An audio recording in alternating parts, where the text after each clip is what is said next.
अब नेक्स्ट हमने डिस्कस करना है टाइप्स ऑफ सॉल्ट्स।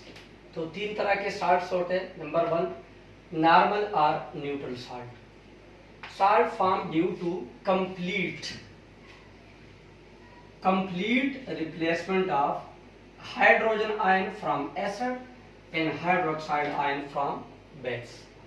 एसिड में जितने हाइड्रोजन आयन हो और बेस में जितने हाइड्रोक्साइड आयन हो, अगर वो सारे हम रिप्लेस करें और साल्ट बनाएंगे तो वो साल्ट होगा नॉर्मल या न्यूट्रल।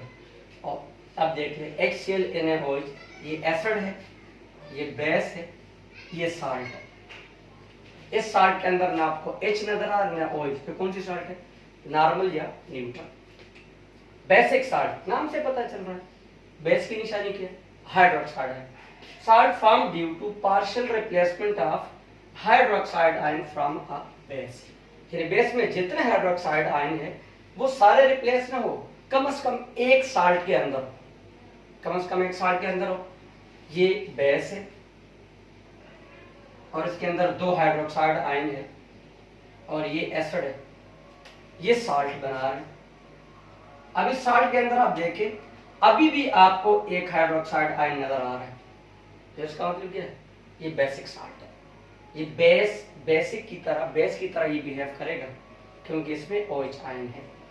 बेस में दो OH आयन थे, एक वाटर में चले गया, एक अब भी साल्ट के अंदर अवेलेबल है। तीसरी साल्ट है एसिडिक साल्ट। अब एसिडिक साल्ट हम कैसे बनाते हैं? Salt form due to partial replacement of hydrogen ion from an acid. Partial replacement of hydrogen ions, जितने एसिड के अंदर हाइड्रोजन आयन है सारे के सारे रिप्लेस न हो। अभी भी साल्ट के अंदर एक कम से कम एक हाइड्रोजन आयन अवेलेबल हो। H2SO4 ये एसिड है, ये बेस है और ये रिएक्ट करके ये साल्ट बना रहे हैं। इस साल्ट के अंदर अब भी आपको एक हाइड्रोजन नजर आ रहा है, तो इसका मतलब क्या है, ये एसिडिक साल्ट है, ये वाटर। ये कुछ और एग्जांपल है, KCl, इसके अंदर में H है ना OH है, तो ये क्या है, नॉर्मल साल्ट है। PbOH इसके अंदर OH आ रहा है, तो इसका मतलब क्या है, ये बेसिक साल्ट है और इसके अंदर आपको H नजर आ रहा है, तो ये क्या है, एसिडिक साल्ट है। नोट्स भी यही है, आप इसको अलग से लिख दें।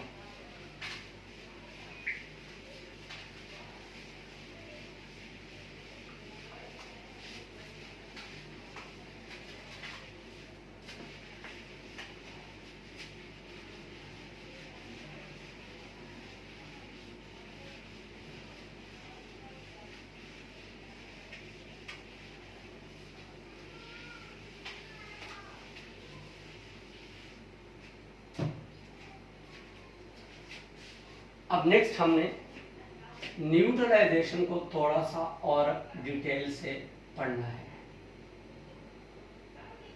न्यूट्रलाइजेशन हम पहले डिस्कस कर चुके हैं, the reaction between acid plus base to form salt plus water.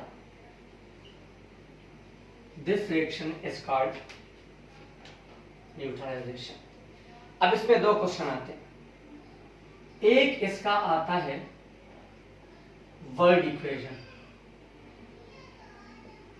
Word equation का मतलब क्या है, right names of acid, base, salt and water. इनके सिर्फ नाम लिख दें, फार्मूलाज ना लिखे।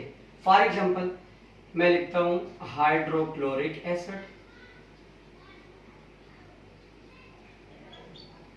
रिएक्ट विद सोडियम हाइड्रोक्साइड और ये मिलकर बनाएंगे सोडियम क्लोराइड प्लस वाटर। ये वर्ड इक्वेशन है। क्यों? मैंने किसी एसिड बेस इसका फार्मूला नहीं लिखा, ना साल्ट का ना वाटर का, सबके नाम लिखे। तो सबके अगर आप नाम लिखेंगे, इसे केमिस्ट्री में कहते हैं वर्ड इक्वेशन। और एक होती है chemical equation.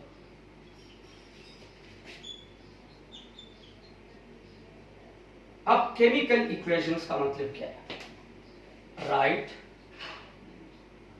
Formulas of acid, base, salt and water. इन सब के फार्मूला लिख लो। ऊपर वाले को देखो, hydrochloric acid HCl, sodium hydroxide NaOH, और इससे मिलकर बनेगा NaCl और प्लस H2। ये केमिकल इक्वेशन है। क्यों? मैंने एसिड, बेस, साल्ट, वाटर इनके फार्मूला लिख दिए। ये वर्ड इक्वेशन है। वर्ड इक्वेशन में हम इनके नाम लिखते हैं, फार्मूलाज नहीं लिखते। ये दोनों आपके सिलेबस में आपको इक्वेशन के बन होता है। वर्ड इक्वेशन लिख लें, केमिकल इक्वेशन लिखते हैं, ठीक है। अब इसमें जो सबसे प्रॉब्लम आता है ना स्टूडेंट्स को, वो होता है फॉर्मेशन ऑफ फार्मूलाज। साल्ट का मोस्टली फार्मूला हम कैसे बनाएंगे? कभी हम ब्रैकेट्स लगाते हैं, कभी नहीं लगाते। मसलन ये भी साल्ट है, और ये भी साल्ट है, ठीक है, और ये भी साल्ट है। तीनों साल्ट से फर्क क्या है? इसमें नीचे कुछ नहीं है, इधर 2 है, इधर ब्रैकेट है। तो ये हम कैसे लगाते? तो rules for making formula. Rules, किसी भी फार्मूले में पहले कैटायन लिखा जाता है। फर्स्ट कैटायन, जिसे हम कहते हैं पॉजिटिव आयन। दूसरे नंबर पे लिखा जाता है एनायन, जिसे हम कहते हैं नेगेटिव आयन। अब तीसरा रूल क्या है? तीसरा रूल ये है, कैटायन के ऊपर भी कोई चार्ज होगा, प्लस में होगा। एनायन के ऊपर भी कोई चार्ज होगा, वो माइनस में होगा। अगर दोनों के चार्जेस, दोनों के अगर charge of cation and anion, दोनों के अगर चार्ज क्या है, कैटायन के ऊपर +1 है, एनायन के ऊपर -1 है, कैंसिल करें। ये देख लें, Na+ क्लोरीन के ऊपर -1 है, दोनों कैंसिल करें, बनेगा NaCl। अब कभी कभी इक्वल नहीं होते। इफ चार्जेस, इसको हम ऑक्सीडेशन स्टेट में कहते हैं, 9 मेंबर हो गए। If charges of cation and anion are not equal, equal नहीं है, फिर क्या करो? Just cross with each other, cross करो, cross with each other. For example, calcium के ऊपर 2+ है, सल्फेट के ऊपर 2- है, दोनों इक्वल है, खत्म करो, फार्मूला बनेगा CaSO4। Sorry, are not equal. Example, ये तो इक्वल में है, आर नॉट इक्वल। इक्वल नहीं है तो फिर क्या करें? फॉर एग्जाम्पल, ये कैल्शियम है और हमारे पास ये हाइड्रोजन कार्बोनेट के ऊपर -1 है, इक्वल नहीं है। 1 उधर जाएगा, 2 इधर आएगा, तो ये बनेगा। अब ब्रैकेट क्यों लगाया? ये जो 2 है ये इन सब के लिए है, H के लिए भी है, C के लिए भी है, O के लिए भी है, तो इसलिए मैंने ब्रैकेट लगा दिया। ब्रैकेट का मतलब ये सब के लिए है। This is how to deal with the formulas. इसकी फर्दर भी डिटेल्स है, मैं अगली वीडियो में आपको बता दूंगा।